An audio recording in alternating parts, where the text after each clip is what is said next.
representatives from industry whose job it is or will be to make H5N1 vaccine in the event of a pandemic, and to ask them explicitly, what are your research needs for vaccine development going forward? How much do they overlap with the gain-of-function experiments that are being envisioned? Perhaps some of them are useful to vaccine developers, perhaps some of them aren't. I have an open question still about whether continued research in increasing transmissibility of HPAI, H5N1 is necessary for future vaccine development. I think everyone likes to have it, but is it necessary in terms of vaccine development going forward for H5N1? My understanding, tell me if this isn't true, Robin, is that in the event of a future H5N1 pandemic, we're going to need that strain that's causing the pandemic to generate the vaccine that we make for the world. But in any event, I certainly don't make vaccines for a living, but I think the people who do make vaccines for a living should be heard in this debate if one of the primary justifications for going forward is vaccine development. Dr. Pieris, would you like to have a response to that, please?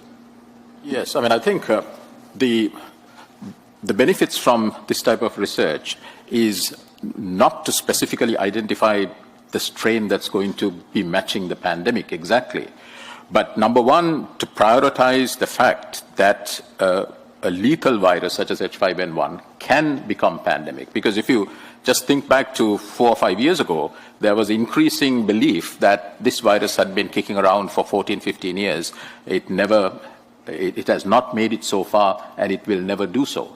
I mean, from the work of Ron and Yoshi, and also when you look at the mutations they identified and look at the viruses that are out there in the environment, you can see that, in fact, a number of viruses, particularly the clade 2.2 viruses, have acquired a number of these. So there is only a few steps more to go. So it's prioritizing that as a problem, raising that higher up. Second, of course, also, it possibly focuses on particular clades. For example, again, clade 2.2 as going higher up in terms as a vaccine candidate. But is it necessary, Malik, to use the highly transmissible pathogenic virus to do those studies?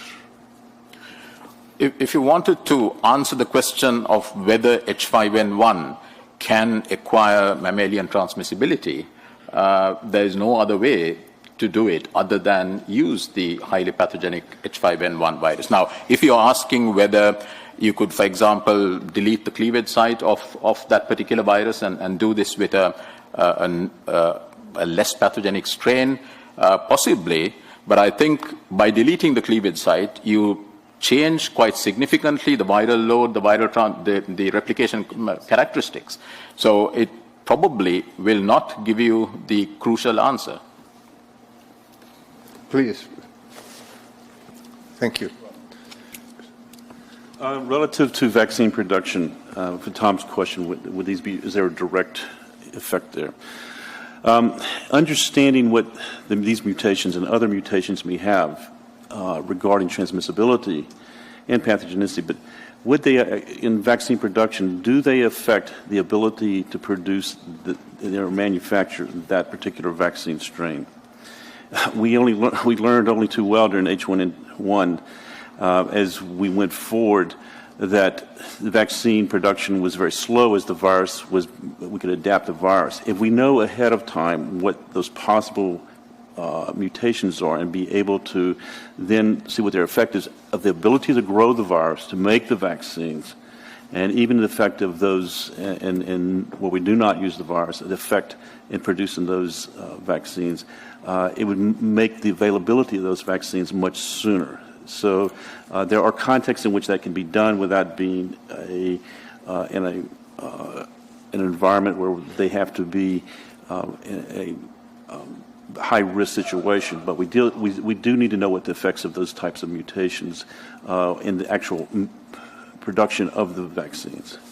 So would you recommend that the strains that have already been created or the strains that are to be created now go on into active study in terms of early vaccine development? Do you actually think that we should use those strains, or is that work now completed in your mind in terms of concept? You, I mean, we certainly have learned already quite a bit, but as we go forward, given a particular, say, an H5N1 pandemic would occur, if we had, and they were to follow these signatures, mutations, we would already understand whether or not they would affect vaccine production in an adverse way. In other words, would we, in egg-based vaccines and cell-based vaccines, probably not as much in recombinant forms in other systems, but would they affect it? And what we would have to do already, we could already make those changes ahead to have higher production rates. I just have one comment.